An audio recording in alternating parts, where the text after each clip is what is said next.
Hey everybody, Jessie here from jessiebanks.com and welcome back to another card video. This time I'm doing one of the MFT sketch challenges. I didn't record the coloring of the dragon because I did it upstairs on the couch this morning. But I did record the entire card process, which is something I haven't done in a long time, so hopefully I'll be able to get them together. So this is the Magical Dragon stamp set. I've wanted this forever and I finally picked it up. And I colored that little bottom guy in the corner that I tapped on there. And here he is. So I did him in pink, yellow, and teal. So I guess that's a her because he's pink. And I had a question on the Cards and Color Facebook group about how I cut out all of my images. And sometimes I have the dies, and a lot of the time I'd rather buy more stamps than the dies. So I will cut them with scissors. Now, if you have an issue with this, dexterity in your hand, if you're shaky or anything like that, I would definitely recommend buying the dies for sure. But this is how I tend to do it a lot of the time. The white that I leave around the images definitely isn't exactly the same size the entire time. But I do the best I can, and they usually turn out looking perfectly fine. I'm very happy with the way the trimming turned out and how the final card looks, so I'm tickled pink with it. My head is in the way. I'm sorry, I tend to look straight down over top as I'm cutting, and the camera I'm filming with is straight down as well. So this is all in real time, so it takes quite a while to cut around all of these images. When you're doing it yourself, it actually feels like you're going a lot faster than you are now that I'm watching myself cut it out. So I'm cutting so that I'm cutting around all the toes and not just making like one big loop. And you could definitely just make it a loop and not put as much detail into the trimming as I am. I like to have that extra little bit of detail. So we're just going to slowly go through and cut him out. If you're wondering the colors I used to color up this pretty little dragon, the yellows I used Y15, 13, 11, and the colorless blender. The pink I used RV 29, 25, 23, 21, 10, and the colorless blender. I had to think about that for a second. And for the teal, like the scales on the back and the horn and the finger claws, I guess they would be. They're not fingernails, they're claws. Wow, Jessie, get your head out of the way. I'm so sorry about that. I used BG 4945 and the colorless blender. So we're about halfway through now, and like I said, it's not a fast process to fussy cut these guys out. They all take time. My biggest tip is, like you can see there, I'm moving the paper. I'm not really moving my scissors all that much. I'm just kind of holding them straight, and the paper is what I'm turning, as opposed to trying to turn the scissors. You definitely get a smoother cut. And you can see me shaking my hands there because I start to cramp after a little while. I definitely seem to get a smoother cut, and nothing looks nearly as choppy when I move the paper as opposed to the scissors. So that's definitely one tidbit. I know some people fussy cut with large scissors. I do both, honestly. It depends on which ones are closer to me. I don't want to go digging for scissors. I'll use whichever ones are nearest. I fussy cut with big scissors and with little scissors, and some people have a preference, and I really don't, as long as they're sharp. So we're going to come around and cut out all of his scales and his tail, and then we get to start on the rest of the card. So, like I said at the beginning, I'm doing one of the MFT sketch challenges, and this one, they come out on Wednesdays, I think it is. This one's for February 1st. So I showed it to you on my phone at the start, and I will pull it up again a little later on. So I'm going to enter this card into that, because I love it. I'm so happy with it. I need to make more cards with these dragons. I love them. They are awesome. So worth it. I have the elephants too. I need to do something with them. I haven't colored them yet. Now I'm babbling. Hurry up and finish cutting this out, Jessie. I would stick this on fast forward and we'd be done by now, but like I said, over in my Cards and Color Facebook group, I'll have the link to that down below as well as the MFT sketch and my blog and all that other good stuff.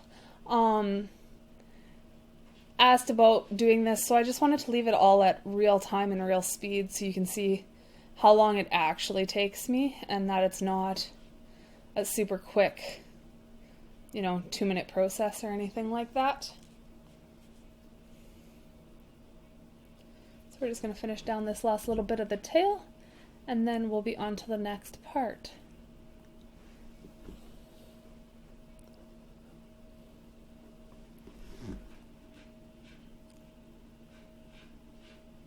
The cat's scratching downstairs. So there he is. There she is, all cut out. Super cute. Love her. So darling. Now this is a piece of Neenah Solar White 80-pound cardstock, and I've cut it down to 4 inches by 5 1/4 inches so that I can layer it on top of a standard size card base. And I'm using the Audrey Blue ink from Simon Says Stamp and that navy ink from Hero Arts. I die cut these all out. This is just cardstock. I used, I think it's a Lawn Fawn Cloud die. And I just cut them so that I can reuse them as masks, but they don't have to stick down to the paper. Then I can use them over and over again. So I'm just going in here with my Clarity stencil brushes, and I'm just going to start brushing on the color. And I know in the video, even in real life, it's really hard to see it until I pull that stencil away.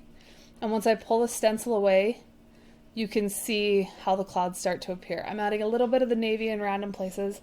I'm definitely not doing it all with the navy, so just to give it a little bit more contrast. And you can see how I'm starting way down on the mask and then working my way up. So you can see how the cloud starts to appear there.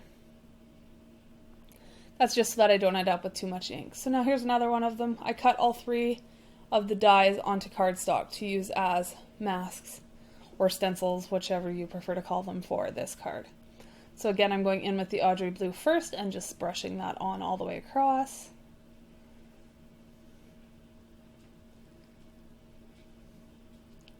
I love this Audrey Blue color. I'm so happy with this card. It's absolutely darling. I don't want to give it away, but I'm going to because I have way too many cards. So now I'm going in with a little bit of that navy, just in a little bit here. How many times can I say a little bit? And there it is. Now I'm going to take the third one that I cut out. And you can see here I'm figuring out where I want to put it. And then I decide that I'm going to line it up. I'll pull it away and show this to you guys again. But I line it up with one of the ripples from one of the previous clouds. So you can see there how I line it up down there. Oh, except that my head got in the way. But I'm lining it up so that it looks, so that they line up perfectly and I'm not creating anything funny. I just like the way this looks. So again with the Audrey Blue first. Then I put a little bit more of the navy right in the center there, where I put them together. And I'm just sticking my finger in the way there so that I don't get color where I don't want it. And you guys will be able to see all the different variances of these clouds once we get to the end. Keep your head out of the frame. I need to get practice at this. It's the first time I've done a process video in forever. So I'm just lining that one up the same as I did before. And I'm going to go in with that Audrey Blue again. Once I get used to filming these again, I promise my head will get out of the way. Or I should say, I hope it will. So there's all of our clouds for the bottom part of our card. Now you can see I've pulled up the sketch again, so I'm figuring out where I'm going to put him. And what sentiment I'm going to use. I'm kind of reading them all and going, I don't know what I want. And I'm taking them out and I'm going to see how big they are. And I end up going with You Make My Life Magical. So I get this all lined up and then I realize that they have like a strip of gray on the right hand side of their sketch there. So I had to figure out what I was going to do with that to make that work, because initially I was going to go that way. And I was like, ooh, that looks great. And then I'm like, no, wait, that won't work. So now I pull out that magical stamp set and I'm going to lay it on the card here with my big head in the way. Get your head out of the way. So there's that. And then I'm like, oh, wait. Oh, I'm going to ink it up to stamp it.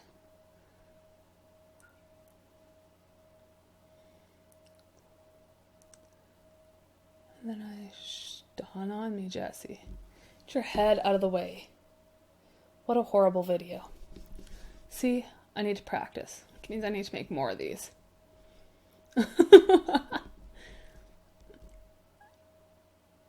So then I had like the epiphany of, oh yeah, I'm supposed to put something there and your head is in the way while you're stamping. Jessie, smarten up. So I put him there because I'm going to take and put a little bit of tape on the back here and I'm going to put twine around it to fill in that side where it shows you could put a piece of pattern paper or something along that right hand side of the card, I'm going to go with some pink twine just to pull in a little bit more of the pink onto the card. So I pull that tape off and I have this tiny little spool of hot pink baker's twine. And I'm going to wrap that just around that side of the card 3 times.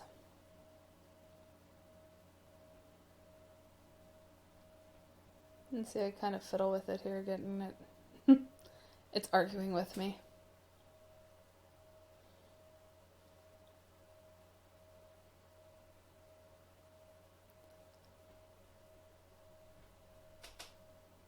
And then once I get it, I realize that it's kind of arched the paper a little bit. So then I cut off the back and I have to stick them all back down. And this whole twine thing was just a catastrophe. Right from the beginning. I should have done something else. But I love the way it turned out in the end. So I do that and then I'm going to cut it off. And then instead of leaving it on the back attached like that, I end up cutting the back off because it's bowing my paper and it's bugging me. So I take a pair of scissors and I go in and I cut that whole middle section of the back out. So each piece of twine is separate.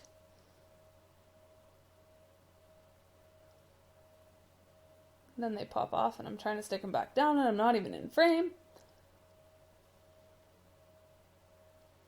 There, I've put that one back on.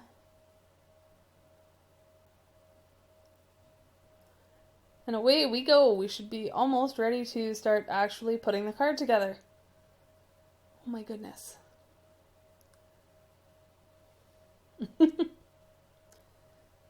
Get moving, right?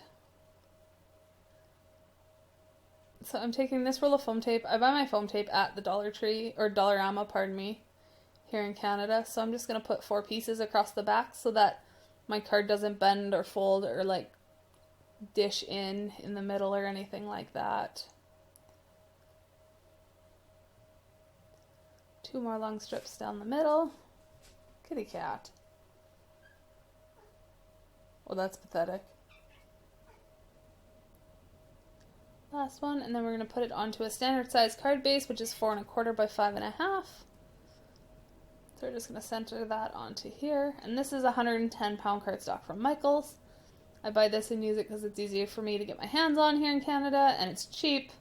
And it's a nice weight for card bases. It's not too heavy and it's not too light, and I really enjoy it.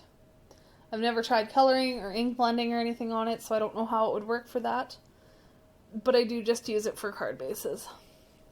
So I'm lining this up, as you can tell, because my big head's in the way again.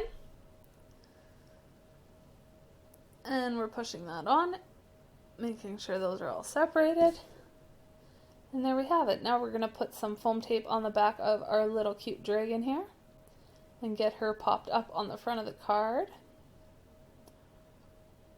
So what I do is I put foam tape on the back of her, and then I do stick some adhesive, like liquid adhesive, onto the foam tape that's going onto the card base.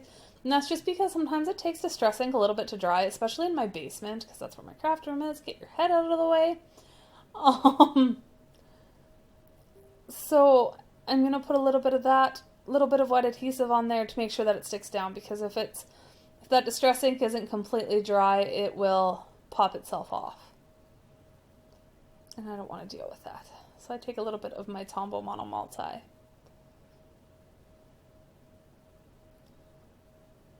And then we'll glue it down. I do grab it with tweezers. I find it's easier to stick things down like this if I use my tweezers as opposed to my fingers. I think I can be a little more precise with it with tweezers and my big head.